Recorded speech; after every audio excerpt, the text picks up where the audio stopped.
asks me to do. And I have enough resources around me that I can follow his commands. So I always felt like I needed just a little bit more of something to be able to reach him. That I was just kind of a step away from that, and I was always feeling I was just a step away. So and I could never be completely satisfied with an experience I had with him, or just like I was just always going after it, but I never quite got it. So, and as I've left retreat and I've come back to my normal schedule, I felt God reminding me that I have enough. Like when I'm stressed and I want to overeat, he's like telling me, okay, you're good, you don't need to, because I kind of struggle with that sometimes. So, or if I'm over consuming media, like I just need to one more scroll, he's like, okay, you have enough, you don't need to keep going. Or I often, doubt that I'm not making a good decision. Like, oh, if I have two options, what do I do? It's like, no, you have enough. You made the right decision. So he's been really helping me feel content in my decisions. That's something that kind of really takes over my life. So I just really felt God talk to me, and I haven't really experienced that before. So this past weekend was a huge eye-opener for me, how I view God and how that was kind of wrong, and then now how I can grow closer to him and feeling content in that I have enough. So I was really glad I was able to go to Fall Retreat. It was so much fun, and I'm excited to continue to be a part of this community. Chi Alpha is a great place to call home. So I'm going to invite Charlie up now.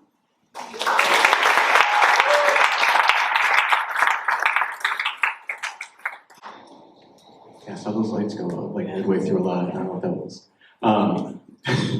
So yeah, my name's Charlie. I've been given the opportunity to share my testimony tonight. I'm going a little farther back.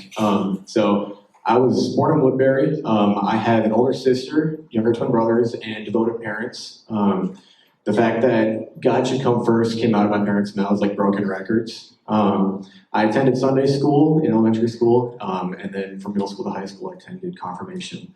However, during that time, I really didn't have an interest in church. I always thought that there were at least 100 other things that would have been more fun than attending church. More often than not, my parents would have to drag me out of bed Sunday mornings, and the only time I went willingly was on Wednesday nights during confirmation, purely because I got to hang out with my friends. This is where a lot of problems stem from, because even though I attended church, I attended confirmation, I did everything, I just never had a faith life of my own. Any kind of faith life I had felt like it was just an heirloom from my parents. Eventually I came up to UMD, and to say that my freshman year was difficult would be an understatement. It was a huge adjustment in my life, going from what was familiar into the unknown and confusing. I had lots of fear, depression, and anxiety from everything that was around me. Eventually I saw a Chi Alpha poster for a bonfire and met some of the guys that would later become my small group leaders. I joined Sons of Thunder small group, and I met some of the guys that they helped me open up. I felt like I could finally share about the lack of a faith life that I had, as well as the problems that I was facing here at UMD, because I was so scared that everybody at the time was having such a great time that I'd be an outcast if I talked about the problems I was having.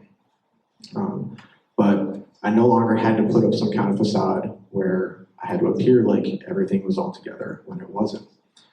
During the following 4 years, my faith life grew stronger, and I was pushing myself out of my comfort zone. I met some amazing people, and I eventually got baptized during my junior year. And I thought with all that, that my problems would finally just fade away, but they didn't. Then over the past few semesters, it felt like every time I came back to UMD, I would hit some kind of reset button, and I would fall back into my old habits of putting my faith life second to my academic life.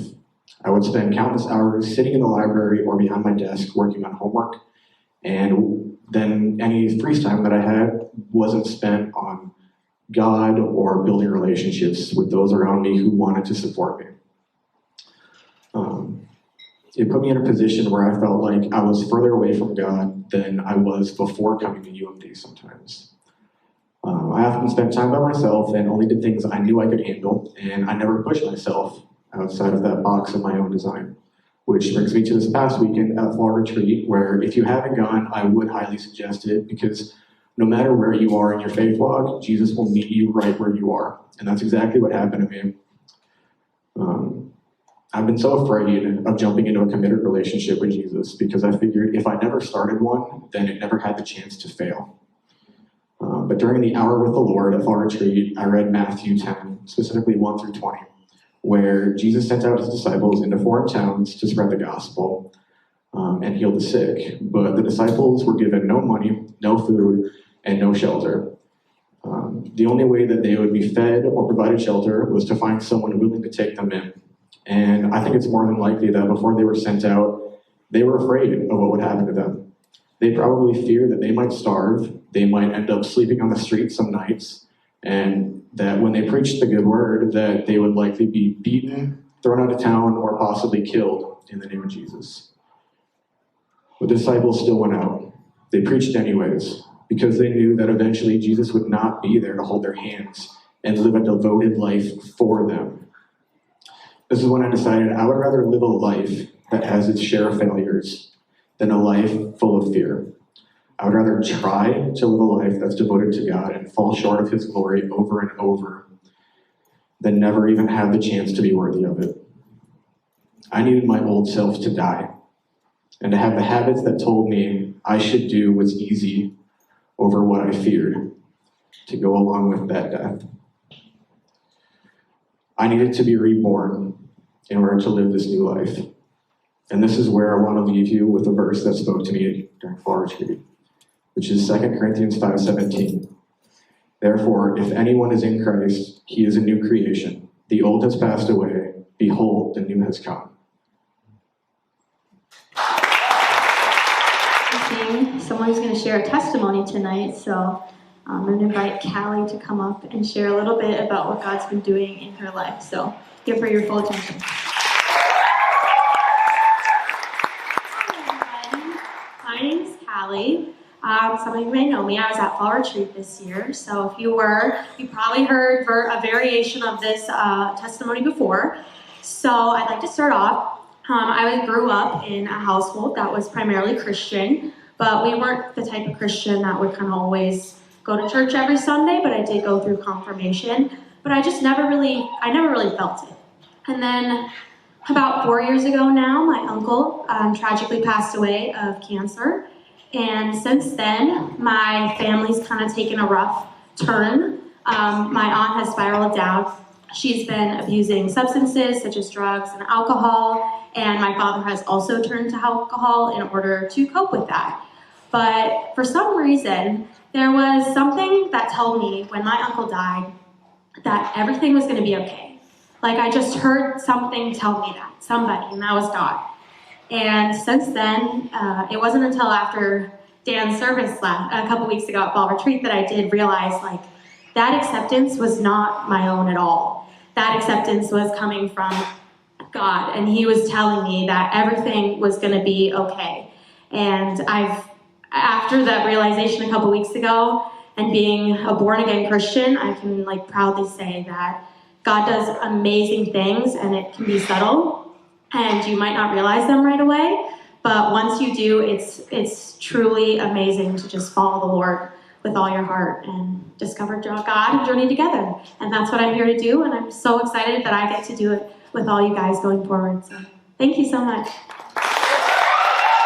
I'm going to share what I shared. If any of you were at Fall Retreat, a lot of you were at Fall Retreat, but I'm going to share a little bit about that and then like a little bit more also. So before Fall Retreat, like this semester has been just crazy busy. It was really stressful for me.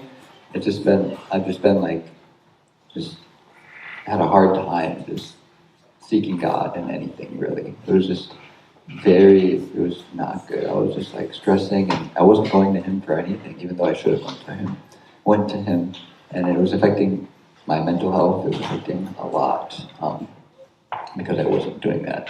And then Fall Retreat happened. Fall Retreat was just an amazing, amazing time. I highly recommend it. It was just a time where God was just in that. God was just all over. God was just working through so many of us. But for me, he spoke to me to seek his kingdom first. Not just like in everything, but just like starting out my day just in His Word, in prayer, just knowing that if I do that, my day will be better. And whenever I do that, it always makes my day so much better. And just something I've been struggling with, just my time management and just like figuring out fitting everything into my schedule, because being a college student, you have a lot going on, right? You guys all can agree with that. And so, fall retreat, I was able to I felt God so much there. And have that camp feeling, that feeling that you're so excited to get back. You're so excited to just get back and do what you feel like God told you to do. And I got back, and the first couple of days were amazing, It's always like that. But then it just went back down. And I just didn't seek Him, and I just lacked motivation to do anything, really. I lacked motivation to even talk to God. I just didn't know. I was struggling so much with it, and I'm still struggling now. I just need to know I'm not perfect. Nothing's gonna go perfectly, and I just need to know. I just need to accept that fact that I'm not perfect. I just need to just to seek His kingdom first in everything I do, just with other people, just that fellowship, because I can't do it alone. It's being able to just talk to people, be accountable with it, has been really good. So yeah, just something I'm still working on a lot, and it's something. Just the main point is that I got out of this, just we're not perfect people, we're imperfect people, we're sinners, and we need God in everything. So yeah, that's what I got.